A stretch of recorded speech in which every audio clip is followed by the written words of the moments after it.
जैसे एक छोटी स्टोरी की मैंने, दिल तो पागल है गाना बड़ा हिट हुआ इजराइल में। अच्छा। एक पागल गाना आया था हाँ यहाँ हाँ हाँ पे, इतना छपा हिंदुस्तान में।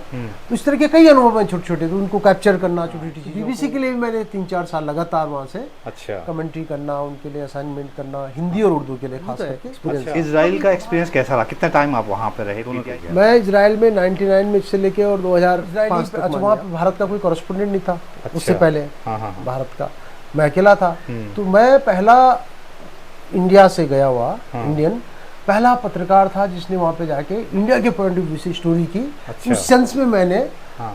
और इजराइल और भारत का एक नया रोमांस बढ़ रहा था बहुत तेजी से। यासिर अराफात से भी शायद मिले थे। यासिर अराफात से 2 बार। पीएलओ लीडर थे यासिर अराफात। वहाँ मतलब ये यहाँ दिल्ली में मिले या? नहीं, वहीं मिले फिलिस्तीन। और इजराइल में मैं जरूर था, लेकिन वहाँ से मैं पूरे रीजन को भी कवर करने की कोशिश करता था जितना हो सके। इजिप्ट कभी कभी गया हूँ, फिलिस्तीन खूब ट्रैवल करता था, गाजा। और इजरायली सरकार ने मुझे कार्ड दे रखा था, मतलब उनके हिसाब से मैं क्रेडिटेड जर्नलिस्ट था।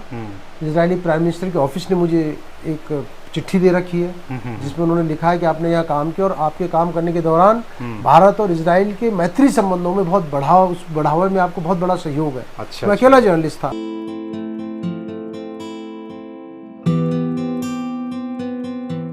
जेएनयू के बाद आपकी जो यात्रा है वो एक अलग दुनिया में ले जाती है आपको। आप विदेश जाते हैं, इजराइल शायद आप जाते हैं, उसके बाद या दूसरे मीडिया संस्थानों में आप जुड़ते हैं, उसके बारे में थोड़ा बताइए। मैंने लिखना शुरू कर दिया था क्योंकि मेरा सामाजिक सरोकारों से पहले से ही जी। जब हम यहाँ से निकले थे टिहरी से, तो सब सुंदरलाल बहुगुणा जी के संपर्क में जी। तो चिपको के लास्ट के कुछ फेज में लोगों के साथ में जुड़ा रहा बच्चे की तरह। बहुगुणा जी एक बार हमारे गांव आए थे, तो उनका वो एक होता था वो प्रोजेक्टर। अच्छा। उसको लेके दूसरे गांव जाना, तो एक तरह का एक जो सामाजिक सरोकारों के प्रति रुझान यहाँ से हो गया था टिहरी से बीच। हाँ। फिर हम जेएनयू गए, तो जेएनयू में तो आप पढ़ते भी हैं तो यही सारा भी करते हैं। नर्मदा कॉलेज की एक बार हमने गंगोत्री से लेके गौमुख से लेके हरिद्वार तक जेएनयू की स्टूडेंट यूनियन की मैंने पूरी पद यात्रा करा लिया था मार्च 89-90 में। अच्छा। तो 25-30 लोग पैदल चले थे पर्यावरण चेतना को लेके बहुगुणा जी को साथ।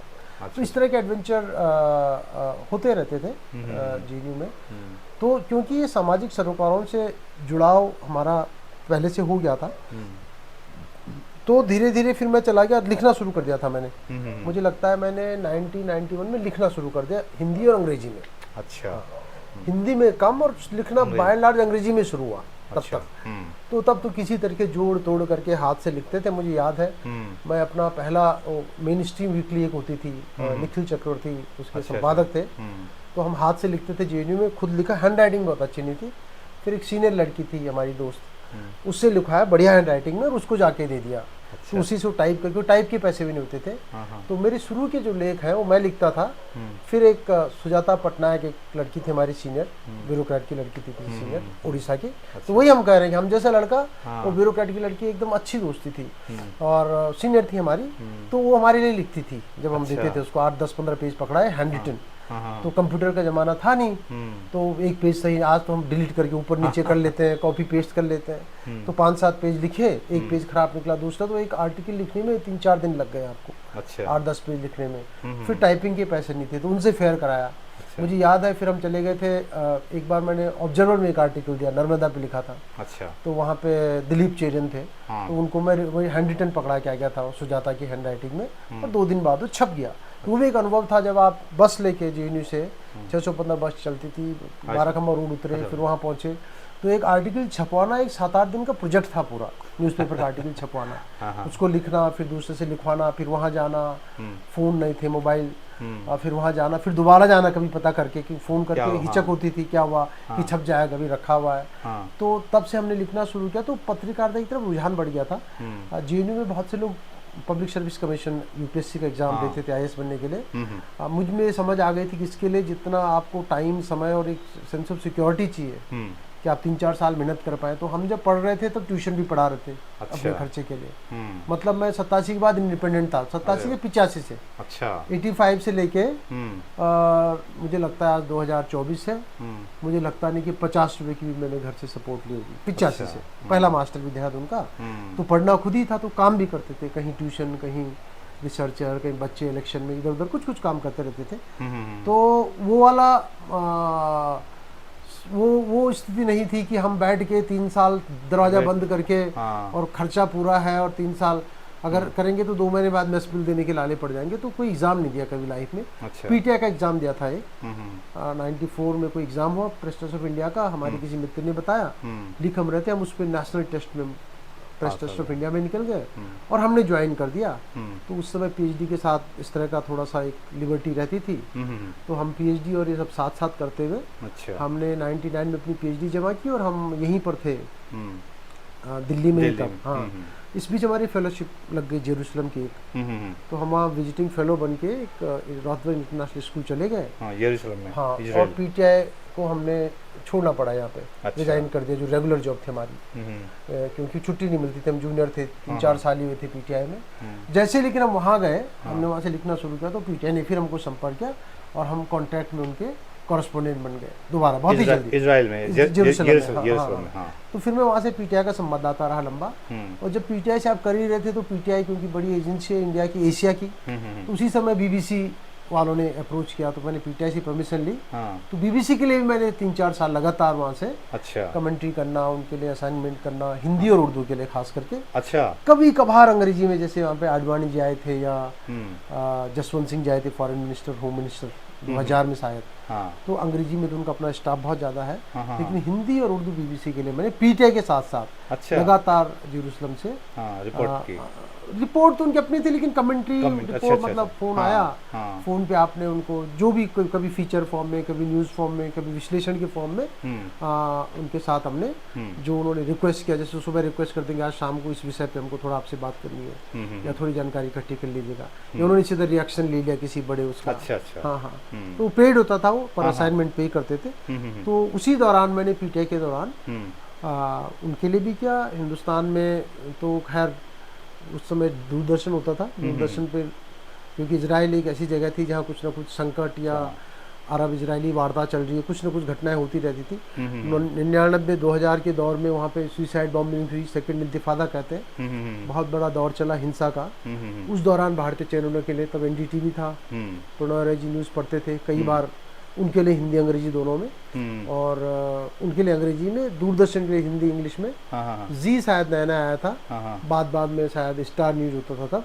तो जो चैनल्स तब थे उपलब्ध, लगभग सब चैनलों में फोन से लोग यासिर अराफात से भी शायद मिले थे। यासिर अराफात से 2 बार पीएलओ लीडर थे यासिर अराफात। वहाँ मतलब यहाँ दिल्ली में मिले या नहीं, वहीं मिले, फिलिस्तीन में। एक बार तो आडवाणी जी के सामने ही, आडवाणी जी गए थे तो अराफात साहब कहीं बाहर थे, आडवाणी जी आए, फिर अराफात हमें भी जाना था साथ में, तो हमने पूछा अराफात जी से सवाल में, हमने कहा भारत के मंत्री तो इजराइल से बढ़िया रिलेशन बना रहे, आपको क्या लगता है? तो नाराज हो गए थे। व्हाट रिलेशंस, इजराइल में have relations, we have brotherhood, हमारा भाईचारा है भारत से, इजराइल के रिलेशंस होंगे भारत से। तो इस तरह काफी वो, जिसे डिप्लोमेटिक आदमी था ना अराफात। सिमो पेरेस से मैंने इंटरव्यू लिया, नोबेल पीस प्राइज विनर थे, इजराइल के प्राइम मिनिस्टर और प्रेसिडेंट दोनों रह चुके थे। तो एक दौर था वहाँ पे राजनीतिक हलचलों का, उसी दौर में भारत और इजराइल के बीच नज़दीकियाँ बढ़ रही थी। राजनयिक संबंध तो पहले से थे, लेकिन कई तरह के डिफेंस सहयोग आपस में और बिजनेस, ट्रेड, व्यापार बहुत ज़्यादा बढ़ रहा था। उस दौर में मैंने कवर किया है, भारत के कई मंत्री वहाँ गए, भारत के बहुत से इंटरेस्ट थे, इजरायली लोग, इजरायली बहुत सारे यंग यूथ, नौजवान इंडिया आते हैं अभी भी, तब बहुत आते थे उस दौर में। वो 18 साल से 20-22 साल तक सेना में काम करते हैं, बहुत जरूरी है उनका सेना में काम करना। फिर वो घूमने के लिए, भारत बड़ा प्रिय देश है उनका। तो छोटे देश में आर्मी करनी है, अचानक इतना बड़ा देश जहाँ आंधी तूफान सर्दी गर्मी देश में एक साथ है, एक साथ फ्लड और ड्राउट है, सूखाग्रस्त दोनों, तो उनके लिए एक अद्भुत है एक्सपीरियंस। इजराइल का एक्सपीरियंस कैसा रहा? कितना टाइम आप वहाँ पे रहे? पीटीआई के कॉरेस्पोंडेंट के तौर पर रहे? मैं दोनों रहा। दोनों के क्या? मैं इजराइल में 99 में से लेके और 2005 तक मानिए आप। 99 में मैं पीएचडी जमा करके चला गया था, और 2005 के शुरुआत में मैं आया हूँ, तो 6 साल के आसपास। इजराइल में आप मतलब आपने क्या, आपको लगा कि वहाँ पे चेंजेस आए? मुझे मतलब अपने पर्सनल आपको लगा कि यार इजराइल से मैंने ये सीखा, या इजराइल में रह के मुझे ये सीखा, इजराइल के क्या एक्सपीरियंस है आपका इजराइल पे रहने का? देखो, एक तो एक्सपोजर जेएनयू में हो चुका था और मीडिया में मैं यहाँ था ही। हाँ। पीटीआई में हम लोग डेस्क पे भी काम किए, रिपोर्टिंग भी किए हैं। हम्म। और क्योंकि पीटीआई बड़ी एजेंसी है, हम्म। तो पीटीआई का एक्सपोजर ही अपने आप में हाँ काफ़ी था। हाँ, प्रेस्टीजियस है। हाँ, और उस समय तब तब तब न्यूज़ के इतने सोर्सेज नहीं थे, इतने चैनल्स नहीं थे।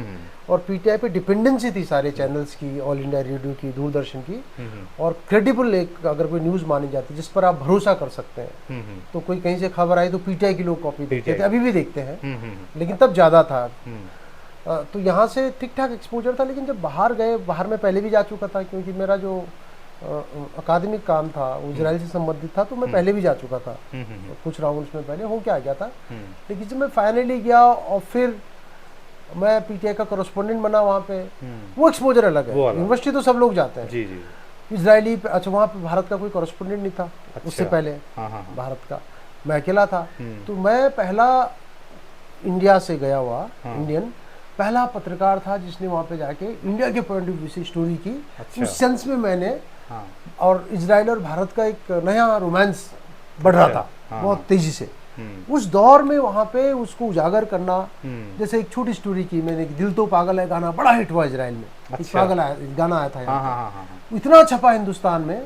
तो इस तरह के कई अनुभव हैं छोटे छोटे, तो उनको कैप्चर करना, छोटी छोटी चीज़ों को, इजरायली भारत को क्यों पसंद करते हैं, या वहाँ पे कई एसोसिएशन बनी हुई हैं। तो वो जो दौर था उसमें मुझे सौभाग्य प्राप्त हुआ कि मैंने ये सारी चीज़ें, तो एक तो पॉलिटिकल लेवल पे हो गया, एक जनता के लेवल पे भी, क्योंकि वहाँ पे भारतीय यहूदी बहुत हैं, कम से कम वहाँ पे अच्छा होंगे, हाँ 1 लाख के आसपास होंगे अभी भी, जो बम्बई से गए हुए। अच्छा। जो 40-50 साल पहले इजराइल गए।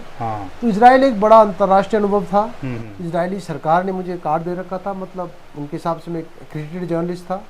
इजरायली प्राइम मिनिस्टर के ऑफिस ने मुझे एक चिट्ठी दे रखी है जिसमें उन्होंने लिखा है कि आपने यहाँ काम किया और आपके काम करने के दौरान भारत और इजराइल के मैत्री संबंधों में बहुत उस बढ़ावे में आपको बहुत बड़ा सहयोग है। अच्छा, मैं अकेला जर्नलिस्ट था। तो दौर था जब पहली बार हमारा होम मिनिस्टर यहाँ से वहाँ जा रहे हैं। अच्छा। बीजेपी सरकार आई। बीजेपी सरकार इजराइल से ज़्यादा निकटतम संबंध बनाने की इच्छुक थी। हालांकि हमारे संबंध बन गए थे कांग्रेस सरकार के टाइम पे, 1992 में नरसिम्हा राव की सरकार में इन्होंने संबंध यात्राएं की। तो मैं वहाँ पे था, तो मैंने अडवाणी जी को कवर किया, काफ़ी जसवंत सिंह जी को कवर किया, ये सारे अराफात और सिमो पेरेस जी का इंटरव्यू लिया। तो ये सारा सौभाग्य। और बाकी वहाँ वार्ता वही दौरान था जब वो सेकंड इंतिफादा, उससे पहले तो जो ये शांति प्रक्रिया थी, इसकी भी कई मीटिंग्स और कई बड़े जो लैंडमार्क इवेंट्स होते हैं वो सारे मैंने वहाँ कवर किए। और इजराइल में मैं जरूर था, लेकिन वहाँ से मैं पूरे रीजन को भी कवर करने की कोशिश करता था जितना हो सके। इजिप्ट कभी कभी गया हूँ, फिलिस्तीन खूब ट्रैवल करता था, गाजा, और वहाँ से रिपोर्ट्स। अब ऐसी पाबंदियाँ नहीं थी कि आप मतलब नहीं जा सकते थे, ऐसी पाबंदियाँ नहीं थी। हम ये कह रहे हैं कि हिंदुस्तान से निकल के एक छोटे गांव से आके जब आप अपने को जेरूसलम पत्रकारिता के पॉइंट ऑफ व्यू से बहुत ही महत्वाकांक्षी पोस्टिंग है किसी पत्रकार के लिए, तो मेरे लिए एक अनुभव, एक लड़का यहाँ से जाके और वहाँ पे उतने बड़े बड़े पत्रकारों में बीच में, इंडियन था तो मेरे को एक्सेस थी कहीं भी। प्रेसिडेंट क्या कुछ हो रहा है तो मुझे बुलाया जाएगा, एम्बेसडर क्या कुछ हो रहा है तो मुझे, उस सर्कल का पूरा मैं पार्ट था। तो वहाँ जहाँ दिग्गज दुनिया के, मतलब CNN, BBC के बड़े बड़े पत्रकार, उस पत्रकारिता की बरादरी में जाना और उनसे सीखना, वो देखना और उतनी बड़ी बड़ी चीज़ें रिपोर्ट करना कि अमेरिका फॉर जो सेक्रेटरी ऑफ स्टेट यहाँ आ रखे हैं, उनसे वार्ता चल रही है, या कोई मीटिंग हुई, मैं सामने हूँ, एहूद बराक प्राइम मिनिस्टर, मैं डायरेक्टली उनसे 4 सवाल कर पा रहा हूँ, है ना।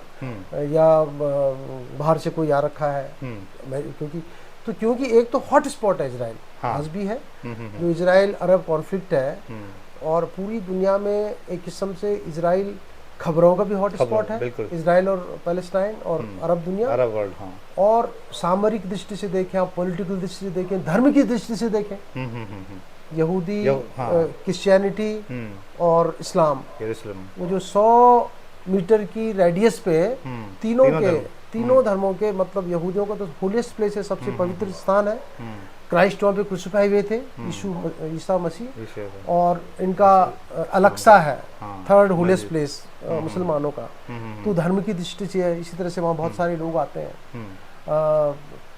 जमीन का जो टेरिटरी का जो सवाल है, जो संघर्ष है, हम्म, वो हम सब जान ही रहे हैं, पढ़ ही रहे हैं। हाँ, और उस पे पॉलिटिक्स, हम्म, सो अंतर्राष्ट्रीय राजनीति के डायनेमिक्स जिस तरह से ये क्षेत्र हम्म, प्रभावित करता है, हम्म, शायद कोई दूसरा क्षेत्र नहीं करता दुनिया में आज की तारीख में। हाँ, हाँ, और वहाँ पर होना कई मतलब, जब आप इनको रिपोर्ट कर रहे हैं तो आप समझने की कोशिश करोगे, आप ज़्यादा पढ़ोगे हम्म, तो जेरूसलम में केवल मैंने इजराइल या फिलिस्तीन या इंडिया इजराइल नहीं रिपोर्ट किया, बल्कि जेरूसलम में रह के हम्म, एक जो अंतर्राष्ट्रीय पर्सपेक्टिव है हम्म, वो मेरा मजबूत हो, उसमें आपको पढ़ाई भी करनी है, इंटरेक्शन भी करना है, हाँ, बोलना हाँ, भी है। हाँ। तो ये बहुत ही अद्वितीय अनुभव था मेरा। तो टिहरी के गांव से निकला लड़का उस अंतर्राष्ट्रीय उसमें इतना एक्सपोजर मिलता है आपको जर्नलिज्म में वहाँ पे, तो वापसी में जब आप आए तो आपने एकेडमिक्स को चुना बजाय कि पत्रकारिता की, ये क्या हुआ? वापसी में हम आए हम्म, और पत्रकारिता काफ़ी कुछ बदल चुकी थी, 6-7 साल हो गए थे, बहुत से चैनल्स हिंदुस्तान में आ गए थे हम्म, और हम वापस ही तो आए थे कि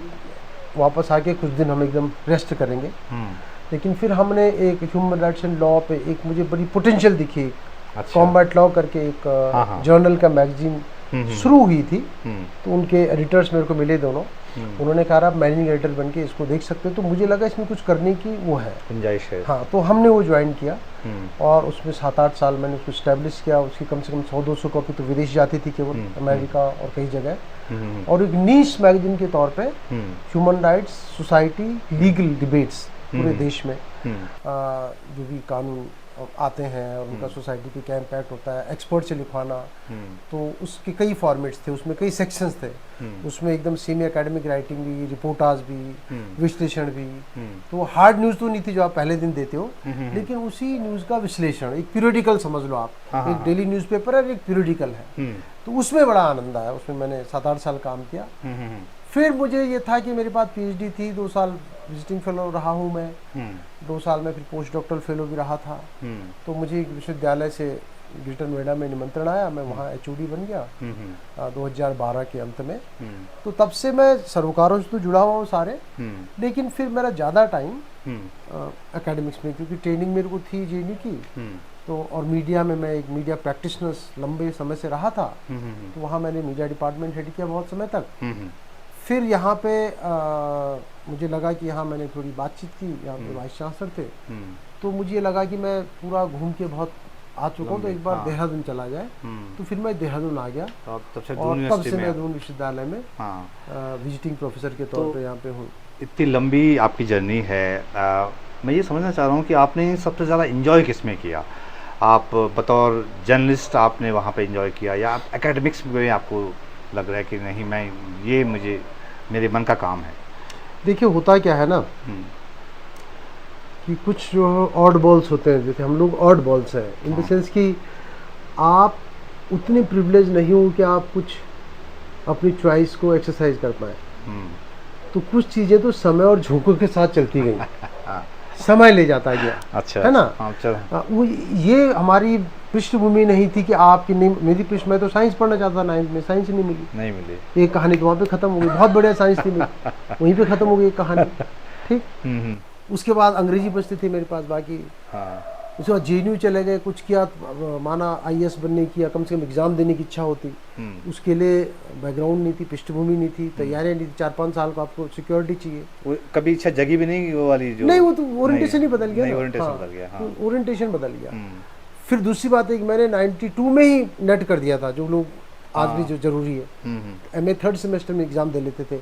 अगर मैं तुरंत ही कोई कॉलेज ज्वाइन कर लेता कहीं, हाँ, यूपी में कहीं मिल भी जाती उस समय, हाँ, तो मैं पता नहीं कब के प्रोफेसर हो गया होता। तो अब यहाँ पे सोच के मुझे लग सकता है कभी कि यार ये होता तो क्या होता, मैं कहीं होता, लेकिन मेरा जो लंबा अनुभव है ये कहाँ से मिलता मुझे। हाँ, भाई ठीक है, मैं अध्यापक में तभी आ गया होता और अभी आ ही गया हूँ इन अ वे, मतलब ऐसा कुछ नहीं कि मैंने यूनिवर्सिटी सिस्टम में वो नहीं देखा, कुछ मेरे से छुपा हुआ नहीं है एकेडमिक वर्ल्ड में। शायद और अच्छा करते अगर डायरेक्शन पहले से क्लियर होती, लेकिन ऐसा रिग्रेट इसलिए नहीं है कि उस समय पे जो अवेलेबल था और जो अपनी जैसे मुझे इजराइल से भी वापस आने की जरूरत नहीं थी, हम वहाँ रुक सकते थे, हमारी फेलोशिप भी कुछ और हो जाती दूसरी, हमें पारिवारिक पृष्ठभूमि के लिए आना पड़ा। अच्छा, पिताजी को हेल्थ प्रॉब्लम बहुत हो गई थी, भाई लोग थे, बहनें थी, शादियां करनी थी, तो हमने अचानक डिसीजन लिया हमको आने की जरूरत नहीं थी, हो सकता है वापस ही ना आते हम, अच्छा, मतलब बहुत बाद में आते, कहीं और चले गए होते, यूनिवर्सिटी में घुस गए होते, तो आना पड़ा। छोड़ छाड़ के एकदम। और दूसरे हालात पैदा हुए दूसरे हालात थे ऑलरेडी, तब। और घर की स्थिति दूसरी थी, तो वापस आए तो फिर यहाँ पे जो अवेलेबल था उसमें देखा। तो जो हमने जो इस मैगजीन जिसकी हम बात कर रहे हैं कमबैक, हाँ। उसमें मैं एडिटर रहा हूँ। उसके एडिटर के तौर पे मैं पता नहीं कहाँ कहाँ दुनिया में गया हूँ। मैंने बातचीत की है, संवाद किए हैं, बोला है, इज्जत मिली है। उसी के तौर पे मैं बता रहा था आपको कि दूरदर्शन और लोकसभा टीवी शायद कभी कभी महीने में 4 और 5 बार हमको बुलाते थे। तो एक अपना एक अनुभव है, और पत्रकारिता का अपना अनुभव था। तो ये बात तो जरूर है कि अगर आप एक ही उसमें रहते तो फिर शायद उसमें ज़्यादा एक्सपर्टाइज या कुछ और बेटर करते। लेकिन हम लोग जो जिस तरह से हमारी पृष्ठभूमि है, जो बैकग्राउंड है, और जो परिस्थितियां रही हैं आसपास, उस हिसाब से मैंने अच्छा किया, ठीक ठाक है, और मैं अच्छा ही कर रहा हूँ। अब वो एक बहुत सिक्योर जॉब नहीं रहा है कि साहब 65 में रिटायर हो जाना है और 25 में लग गए थे। वो नहीं रहा, लेकिन मजेदार रहा। उसके अलावा पूरा सफर अच्छा रहा, बहुत सी चीज, एक्सपोजर बहुत हुआ। अब माना हम यहीं से करके, बहुत लोग हैं हमारे साथ के अच्छा कर रहे हैं बेचारे। अब मैं यहाँ से जो MA मैंने कर लिया था, कोई कर लेता वह हाई स्कूल ज्वाइन, हाँ, अच्छी सैलरी होती, मकान भी होता देहरादून में, बढ़िया होता, तो ये अनुभव ना हो पाता। वो भी ऑप्शन थे, वो भी प्रेशर पड़े मेरे पे। जब हमने यहाँ से MA इंग्लिश से किया तो बहुत प्रेशर था कि वहाँ झड़गिया सैंड और कौन कौन सैंड वहाँ स्कूल्स थे कि हाई स्कूल में खाली और लगा दो। तो रिश्तेदारों का बहुत प्रेशर था। तो मैं निकल गया बाहर, मैंने कहा यार ये तो कर लेंगे बाद में, अच्छी बात। वो आपने जो वो नया जो चीजें हासिल की, वो मतलब अगर आप यहाँ फंसे रहते तो वो चीजें हासिल नहीं, लेकिन फंसे क्या मतलब, वो भी ठीक रहता। हमें फंसना भी बहुत लोग कर रहे हैं, ऐसा भी मैं नहीं कहूँगा कि फंसे रहते। शायद कुछ लालसा थी, लेकिन हमें कह रहे हैं कि वो मेरे पास ऑप्शन तब थी और वही परिस्थिति थी, और 99% आदमी वही करता उस परिस्थिति में। जो घर की पृष्ठभूमि और परिस्थिति, आर्थिक परिस्थिति थी, उसमें एक बार MA कर लिया तो हो गया ना पढ़ाई। अब क्या पढ़ेगा, पहली से 16वीं, 10वीं KG थी नहीं, 1 से 16 किया और उसके बाद नौकरी ज्वाइन कर ली। तो वो भी था। तो नौकरियां उस समय हमारी यूनिवर्सिटी में तो मेरी कोई ऐसी पृष्ठभूमि थी नहीं कि मैं यूनिवर्सिटी में कोई लगा देता। मैं किसी high school, junior high school में अंग्रेजी पढ़ाने लग जाता, और पढ़ते पढ़ते मैं इंटर कॉलेज का लेक्चरर कहीं सर्तिया होता, जो अपने आप में बुरी बात नहीं थी, बहुत अच्छी बात है। बहुत लोग हैं मेरे मित्र हैं और उसमें भी कुछ करते, अच्छा करते, लेकिन एक दूसरी दिशा ले ले तो दूसरे अनुभव हो गए, इतनी ही बात है। प्रोफेसर हर्ष डोभाल, आखिरी सवाल मैं पूछ रहा हूँ, इस पूरी जर्नी में टिहरी से लेके गांव से लेकर टिहरी, टिहरी से लेकर देहरादून, देहरादून JNU से विदेश, इसमें आपके भीतर पहाड़ कितना बचा रहा, कैसे बचा रहा, किस फॉर्म में रहा? देखिए, मैंने बताया कि आपको कि हम BA सेकेंड ईयर तक, मतलब BA तक गांव से गए। 3-4 महीना टिहरी में 3 साल रहते थे, बाकी गांव से गए। फिर देहरादून रहे 2 साल, यहाँ से भी आते जाते थे। उसके बाद शायद सब मिला के मैं गांव, सारी कोशिश करने के बावजूद, जितना कोरोना टाइम पे रहा इतना कभी नहीं रहा। अच्छा। पहाड़ हमें इसलिए बचा रहा कि जैसे JNU में जब हम गए तो JNU में उत्तराखंड मूवमेंट से पहले ही मैंने जवाहरलाल नेहरू विश्वविद्यालय में, मैं आपको पैम्फलेट भी दिखा दूंगा, शायद 1990 में मैंने स्टूडेंट्स की, जिसमें प्रोफेसर आए थे, वहाँ का सोशल साइंस स्कूल का सेमिनार हॉल है, उस सेमिनार बड़े हॉल में जिसमें 500-600 की वो है, उत्तराखंड में सेमिनार करा दिया था बड़ा। अच्छा। 90 में जाते ही पहला काम एक्टिव था ना, मैंने बोला सारा काम। वहाँ एक हिमालयन एसोसिएशन बना के, कभी फ्रेंडशिप उत्तराखंड, फिर उत्तराखंड का मूवमेंट हुआ। हमारी पहली टीम थी जो वहाँ पहुंची थी, मुजफ्फरनगर। अच्छा। हाँ, एक प्रोफेसर संगीता थपलियाल है, उस ग्रुप का कन्वीनर भी मैं ही था। प्रोफेसर संगीता थपलियाल अभी JNU में है। एक प्रोफेसर रविंदर कौर है, वो अभी एम्स्टर्डम में प्रोफेसर है। एम्स्टर्डम नहीं, ये दूसरा देश है, वो वहाँ पे प्रोफेसर है अंतर्राष्ट्रीय उसमें। और एक चंद्रशेखर थे जो इनकी डेथ हो गई, JNU के प्रेसिडेंट थे। तो हमारी टीम बनी। अच्छा। और हम लोग रातों रात आए थे मुजफ्फरनगर, और पूरा दिल्ली में जितने स्टूडेंट थे JNU के, कर्मचारी जामिया के, उस सबको ऑर्गेनाइज करने का काम किया मैंने दिल्ली में, जब मैं JNU में था। अच्छा। 95, 96, 97, 90 में मैंने आपको बता दिया, उसमें PC जोशी थे, उस समय महानंद शाह जी को बुलाया था, विश्वमन बडोला थे, वो आए थे, प्रोफेसर PC जोशी थे, TK उमन थे, प्रोफेसर आनंद कुमार थे। इन सब लोगों को बुला के, और हम JNU की प्रथा है कि वहाँ पे छात्र, मैं MA फर्स्ट ईयर में एडमिशन लिया था, तो छात्र ही चेयर करता है, तो मैं इस सेमिनार को चेयर कर रहा था। अच्छा। प्रोफेसर PC जोशी बैठे थे, TK उमन बैठे थे, आनंद कुमार बैठे हुए थे, विश्वमन बडोला बैठे हुए थे, महानंद शाह बैठे थे, इतने वक्ता थे, और भी रहे होंगे। और कि उत्तराखंड के सवाल पे कि स्मॉलर स्टेट्स का क्या फ्यूचर है उत्तराखंड के संदर्भ में, उत्तराखंड की डिमांड के संदर्भ में, उसको पूरे ऐतिहासिक और राजनीतिक परिप्रेक्ष्य में रखते हुए एक बड़ी दिन भर की चर्चा हमने। अच्छा। उन दिनों फ्री में होते थे। हाँ, जेएनयू की वही जेएनयू का ही था ना कि आज तो स्पॉन्सर हाँ। चाहिए आपको, बैनर कुछ लगाना नहीं है, हाँ। एक छोटा एक पैम्फलेट बनाना होता था टाइप करके उसकी कॉपी।